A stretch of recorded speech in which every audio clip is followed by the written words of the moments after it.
All eyes are now on the 2020 presidential election. We're taking a closer look at how the results from the midterms may impact the future of Washington.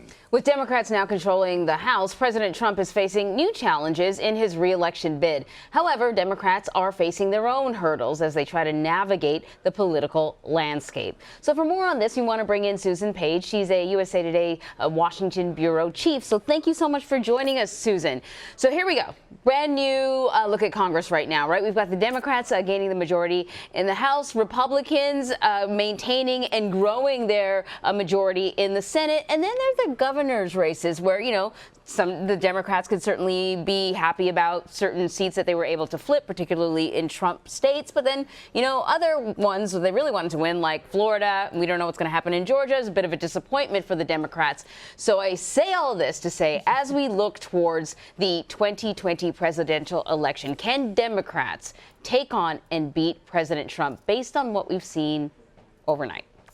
You know, Anne Marie, I think the only fair answer to that question is who knows? We've got 2 years to go. Think about what the changes in the past 2 years or in the past 6 weeks. So I think it is impossible to make a judgment on what will happen in 2020. But you can see some of the contours when you look at the results from last night. For one thing, you can see the control that President Trump has over this Republican Party. This is not a president who's going to be challenged effectively for renomination, I don't think. This is his Republican Party. And you're going to see, I think, a wide open fight in the Democratic Party for the nomination, both over the messenger. There are dozens of Democrats who would like to be the nominee. Also over the message. How progressive a message should Democrats articulate in 2020? What should be their attitude toward President Trump? How much effort should they make to get voters in the center? These are all questions that we're going to see the party struggling with. Susan, going into 2020, can a progressive candidate lead the party, or is a more moderate candidate likely to have success?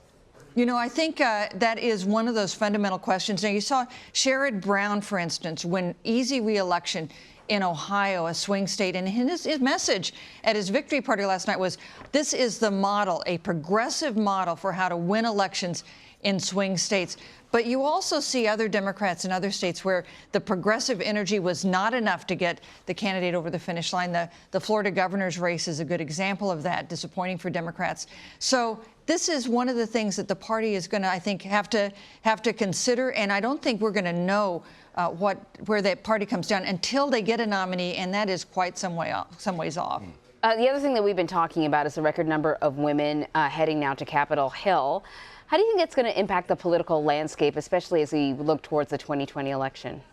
You know, it's interesting. We are going to see a record number of women in the House, at least one more woman in the Senate than we've had before. So records in both those places. And one thing we know about women when they get into governing offices, academic studies have shown this, and also common sense, different issues get traction. Women are interested in issues that affect children, education, healthcare. These are issues that women in positions of authority tend to focus on, and they also work a little differently in office, in legislatures, than men do. They are more likely to build coalitions across party lines. Now, men are still the majority in both the House and Senate, of course, but you could see some differences from these new female faces in Congress. And Susan, finally, the special counsel, let's talk about that. Robert Mueller's ongoing Russia investigation. With the Democrats in control of the House, we're talking about individuals like Elijah Cummings. Adam Schiff is now in charge of Intel. How will this affect? Let me ask you this broadly. Is the special counsel protected now? Well, I think that he has a little more protection because Democrats control the House, but the fact is he could still be fired by the president. That hasn't changed, and so that question is one up to the White House. You know, it's amazing how Robert Mueller managed to keep himself off center stage this election. We haven't been talking much about his investigation, but we think he's close to the conclusion on the elements that affect President Trump. And when that report comes out, look to those Democratic House chairmen like Adam Schiff, Elijah Cummings, on how they respond to whatever the disclosures are in Robert Mueller's report. All right, Susan Page, thank you so much as always, Susan. Love talking to you. Thanks. Hey, thanks, Vlad.